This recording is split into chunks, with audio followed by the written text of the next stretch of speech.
বাংলাদেশ আওয়ামী লীগ একটা বড় সংগঠন।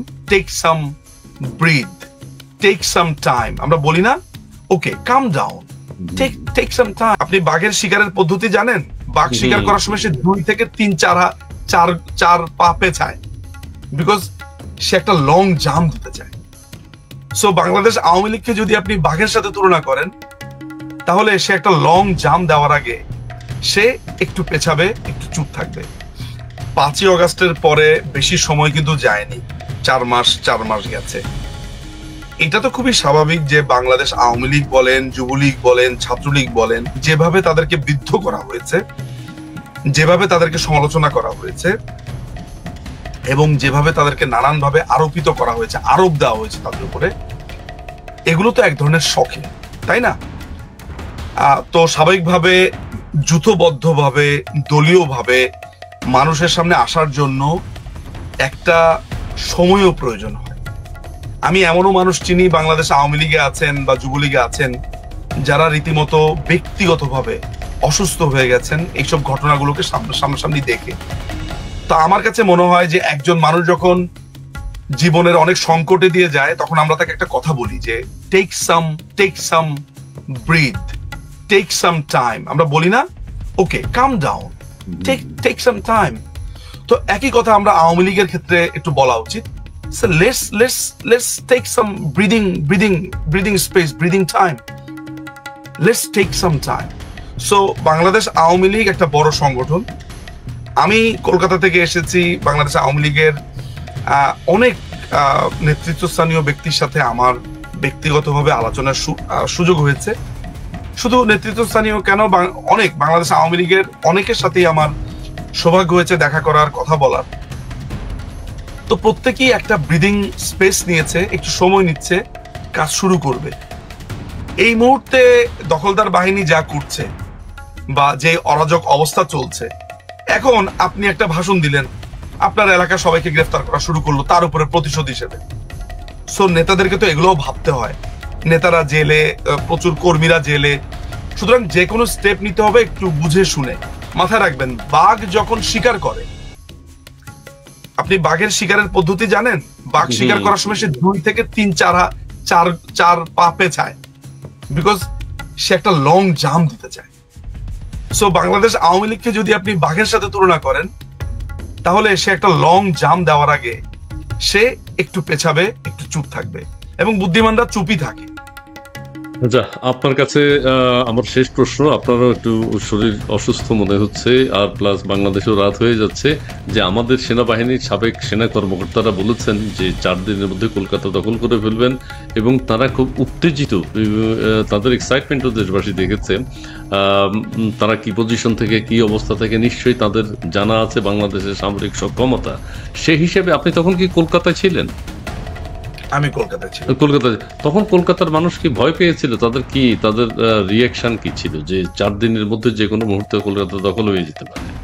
দেখেন, ভারতের মানুষ বলতে হচ্ছে যে আমি তো দিল্লিতে ছিলাম, তারপর চেন্নাইতে ছিলাম, ব্যাঙ্গালোরে গেছি, কলকাতাতে এসছি। চেন্নাইতে জানেই না যে এরা কি বলছে বাংলাতে, কারণ তারা বাংলাটা বোঝে না। বাট বাংলাদেশে একটা আনরেস্ট সময় চলছে, তারা এটা জানে। আমার মাকে যে ডাক্তার চেক আপ করান আর কি, ডক্টর টি রাজা, তিনি নিজেই আমাকে জিজ্ঞেস করেছেন যে বাংলাদেশে তোমার কি অবস্থা, তোমার কথা শুনেছি, তোমাকে টিভিতে দেখেছি। তারপরে আমার মার যিনি রেডিওথেরাপি, তিনিও আমাকে ব্যক্তিগতভাবে জিজ্ঞেস করেছেন যে কি অবস্থা তোমার, এখন কি অবস্থা, খবর টবর নিয়েছেন। বাংলাদেশের এইসব বাংলাতে যে আলাপ টালাপ হচ্ছে, চেন্নাইতে এগুলো জানে না, দিল্লিতেও তো এগুলো পাত্তাই দেয় না। দিল্লিতে প্রচন্ড বিজি। কলকাতাতে যেহেতু বাংলাটা বোঝেন, তারা খুব কাছাকাছি থাকেন। কলকাতার মানুষরা, আমার ধারণা, বাংলাদেশিদের এইসব আচরণে তারা বেশ মজা পান, আমার ব্যক্তিগত ধারণা। আর ওনারা প্রচন্ড শিক্ষিত, তো সেখানকার পড়াশোনা, কলকাতার লোকদের ধী শক্তি, তাদের চিন্তা ভাবনা অনেক পরিশীলিত। আসলে আমরা তো গালি দিতে ওস্তাদ। আমাদের কাছে নেপাল খারাপ, কলকাতা খারাপ, কলম্বো খারাপ, সারা পৃথিবীর মানুষই আমাদের কাছে খারাপ, কারণ আমরা নিজেরা খারাপ। এই কারণ কলকাতার তরুণরা অসম্ভব রকমের শিক্ষিত। তারা হুট করে কোনো দেশ সম্পর্কে বলে বসে না। হ্যাঁ, বিজেপির শুভেন্দু অধিকারী, তিনি পলিটিক্যাল লিডার, তিনি পলিটিক্যাল স্টেটমেন্ট দিয়েছেন। কিন্তু সাধারণ মানুষ একটু অবাক হয়। বিশ্বাস করেন, আমাকে কলকাতাতে বলেছিল যে তোমাদের দেশকে আমরা এত ভালোবাসি কারণ আমাদের পূর্বপুরুষরা তো মূলত ওই অঞ্চলে ছিল। বাংলাদেশের জন্য তাদের না প্রচন্ড মায়া। এবং বঙ্গবন্ধু ভাস্কর্য, বঙ্গবন্ধুর ভাস্কর্যে ভর্তি, নজরুলের ভাস্কর্যে ভর্তি, মানে বাংলাদেশি অনেক ফিগারদের ভাস্কর্যে, বেগম রোকেয়া পোস্টারের মধ্যে বেগম রোকেয়ার ছবি। কলকাতায় আচ্ছা, কলকাতাকে আমার একটা পিওর কসমোপলিটন সিটি মনে হয়। এবং তারা কিন্তু ইন্টারন্যাশনাল কালচারকে অ্যাডপ্ট করেছে। আমি সেখানে আর্জেন্টাইন নাগরিকও দেখেছি, আমি সেখানে প্যারাগুয়ের নাগরিকও দেখেছি, আমি সেখানে নানান দেশের ভাষাভাষীর মানুষকে দেখেছি ঘুরতে এসেছে। ফলে সেখানকার মানুষরা না মানে এত সহজে আপনাকে, যেমন ওই যে বলছে যে কলকাতা দখল করবে, এইটা হাসির খোরাক জাগিয়েছে। এমনকি দেখেন, বাংলাদেশ সেনাবাহিনীর এই পোশাকটা একসময় কিরকম সম্মানিত পোশাক ছিল। এখানকার যেসব জেনারেলরা 90s এর জেনারেলরা আছে, হালে আপনি আমাদের জেনারেল আজিজ সাহেবের কথাই ধরেন না কেন, আরো বড় বড় জেনারেলরা আছেন, আমার মনে হয় এই মানুষগুলো এদের কথাবার্তা শুনে লজ্জাই পায় যে উনাদের সময় উনাদেরকে দেখলে মানুষজন একটা শ্রদ্ধার চোখে তাকায়, সম্মানের চোখে তাকায়। আমাদের বড় বড় যারা জেনারেল গুলোকে আমরা চিনি, অনেক শ্রদ্ধার আসনে কিন্তু অনেক জেনারেল আছেন। কিন্তু এই যে চার্লি টাইপের কিছু লোকগুলো আছে, বিশেষ করে দেখেন আমাদের স্বরাষ্ট্র উপদেষ্টা, এই চার্লিটা ঠিক মতো কথাই বলতে পারে না। ও কথা বলার সময় দেখে দুই দিক থেকে থুতু গড়িয়ে পড়ছে। হ্যাঁ, তারপরে সে বলছে জামুগা খামুগা, এইভাবে কথা বলছে, মানে কথা জিব্বাটা কেমন জানি আগে চলে আসে। জামুগা খামুগা, লাল পানি খামুগা, জামুগা আমরা দখল করমু। এই যে করমু খামু জামু, অবশ্যই এটা বলেও এটা দোষ দিয়েও লাভ কি, কারণ তাদের উপদেষ্টার মধ্যেই তো এই খামু জামু কোম্পানির ফারুকি আছে যে এইভাবে ভাষাকে বিকৃত করেছে।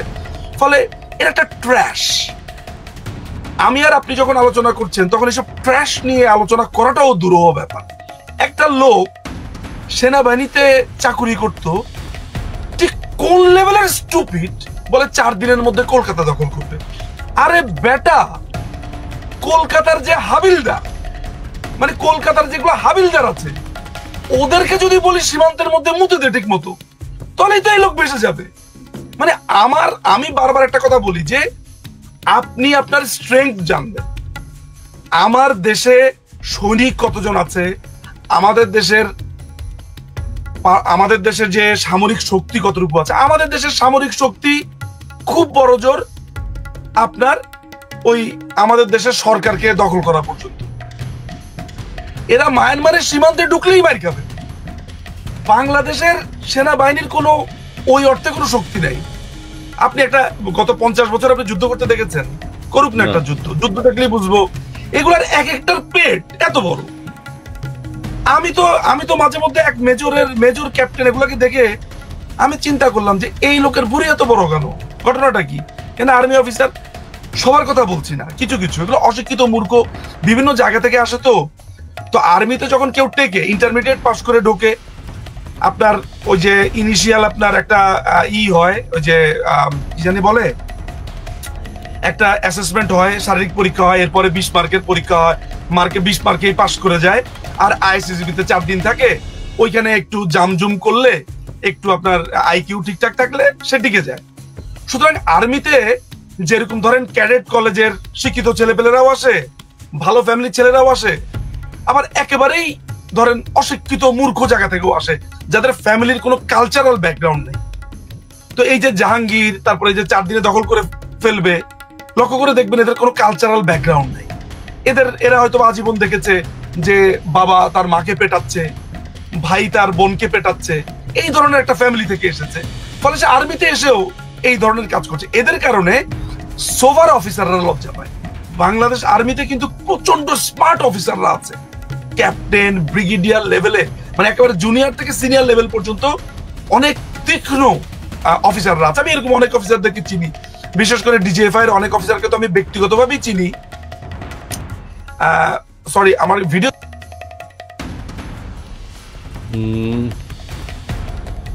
ভিডিওটা আউট হয়ে গেছে। প্রিয় দর্শক, নিজুম মজুমদারকে আমরা আশা করছি কিছুক্ষণ পরেই পাবো। আমরা যেটি বলতে চাই যে অনেকে হয়তো বলছেন যে বাংলাদেশ সেনাবাহিনী 53-54 বছরে এখন পর্যন্ত কোনো যুদ্ধ করতে পারেনি, লড়াই করতে পারেনি।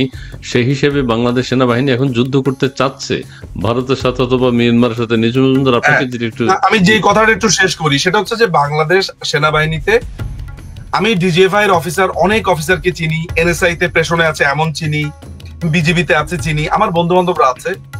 আরে ভাই, এদের সাথে কথা বললে আপনার কাছে মনে হবে আপনি কিছুই না, এত স্মার্ট, এত স্মার্ট।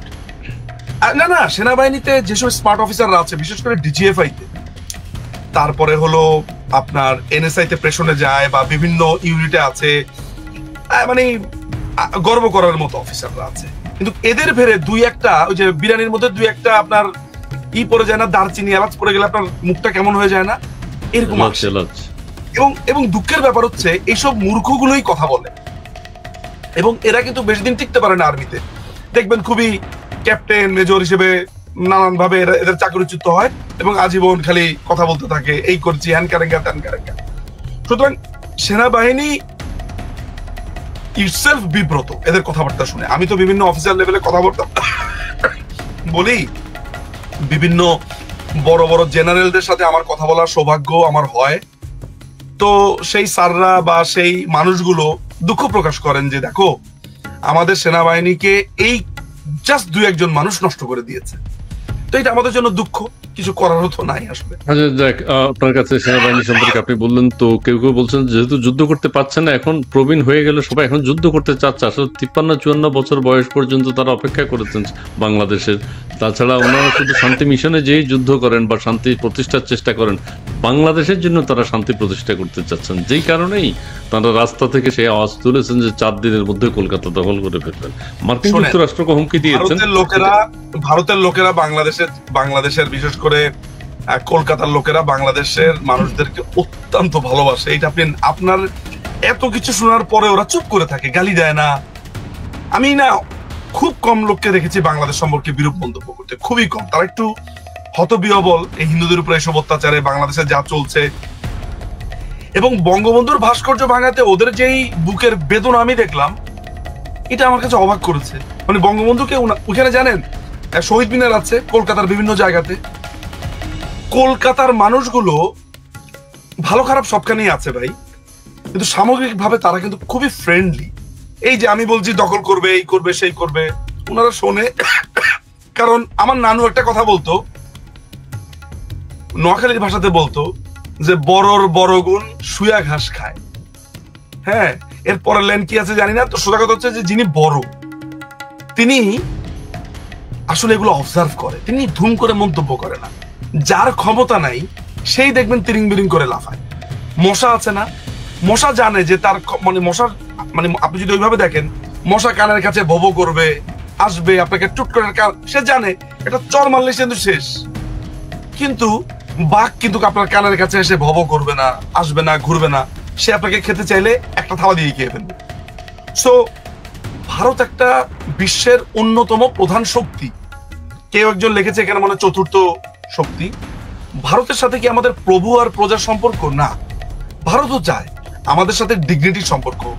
কিন্তু বাংলাদেশ কোনো এক কারণে ভারতকে এমন ভাবে শত্রু রাষ্ট্র গণ্য করে যে আলোচনার জায়গাটাই আর থাকে না। এর কারণ হচ্ছে পাকিস্তান প্রেম। কারা? আপনি করেন, আপনি ভারতকে ঘৃণা করেন, আমি করি। আপনি একটা শিক্ষিত কোনো ছেলেকে রাস্তাতে জিজ্ঞেস করে দেয় তুমি কি ভারতকে ঘৃণা করো, বড় জোর সে বলবে যে সীমান্তে আমাদেরকে যে ছেলেগুলোকে মেরে ফেলা হয় বা মারা হয় এইটার প্রতিবাদ করবে। কিন্তু সে কখনোই বলবে না যে আমি ভারতকে ঘৃণা করি, ভারতকে মেরে ফেলতে হবে। এগুলা বলে কারা? ছাত্রী টাইপের কিছু ছেলে পেলে আছে, বস্তি জেনেভা ক্যাম্পে বড় হয়েছে, বাবা মার কোনো ঠিক ঠিকানা নাই, খুবই লো স্ট্যান্ডার্ড স্কুলে পড়েছে, তারপরে ধরেন ড্রাগি, তারপরে এডিক্টেড, এরা এই টাইপের কথাবার্তা বলে।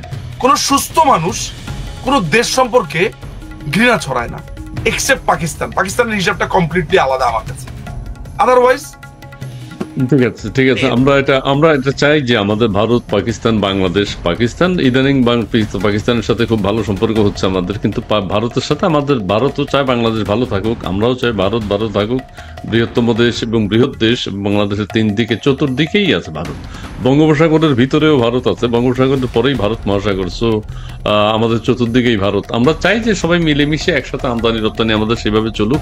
দর্শক অনেকে যুক্ত হয়েছেন, কেউ কেউ আবার প্রশ্ন করেছেন, আপনাকে এই একটা প্রশ্ন দিয়ে আপনি সংক্ষেপে উত্তর দেবেন, এটা দিয়ে আমরা শেষ করে ফেলবো। সেটি হচ্ছে আইসিসি, সম্ভবত ইন্টারন্যাশনাল ক্রিমিনাল কোর্টে আপনারা মামলা করেছেন, দেখেছি, বেশ ভিডিও করেছেন, কথা বলেছেন, সেই সম্পর্কে সেটার এখন পরিস্থিতি কি, কোন পর্যায়ে আছে, একটু যদি বলেন সংক্ষেপে, তারপরে আমরা শেষ করে দেবো। জি, সেটা হলো যে আমরা মামলা না, আমরা সেখানে একটা অভিযোগ দায়ের করি, যেটাকে মামলা বলাটা অভিযোগ, আচ্ছা, টেকনিক্যালি ভুল হবে। সেখানে আমরা আন্তর্জাতিক অপরাধ আদালতে একটা অভিযোগ দায়ের করেছি। অভিযোগটা হলো বাংলাদেশে যে গণহত্যা হচ্ছে এবং মানবতা বিরোধী অপরাধ হচ্ছে সেটার ব্যাপারে আমরা সেখানে গেছি এবং আমরা জানিয়েছি। এই প্রথমে ছোট করে এটা বলে রাখা ব্যাপারটা হচ্ছে যে এরা গত 10 বছর ধরে যখন এই যে রাজাকার আলবদরদের বিচার হয়েছে, তারা মাননীয় প্রধানমন্ত্রীকে পাগল করে ফেলেছে, বাংলাদেশ আওয়ামী লীগকে পাগল করে ফেলেছে, যে আন্তর্জাতিকটা সুষ্ঠু না, নানান ধরনের কথাবার্তা তারা এগুলো বলে বেরিয়েছে। তো এইবার আমরা আন্তর্জাতিক যে সম্প্রদায় আছে অর্থাৎ কোর্টের আমরা সাহায্য চেয়েছি, কারণ বাংলাদেশের যে দখলদার বাহিনী তারা পরিষ্কারভাবে বলেছে তারা বিচার করবে না 5 থেকে 8 তারিখে যা যা ঘটেছে। ফলে আমাদের তো বিচারের আর কোনো জায়গা নেই। তো আমরা এই বিচারটা কাকে দিয়েছি? এই বিচারটা দিয়েছি একটা নিউট্রাল সংস্থাকে,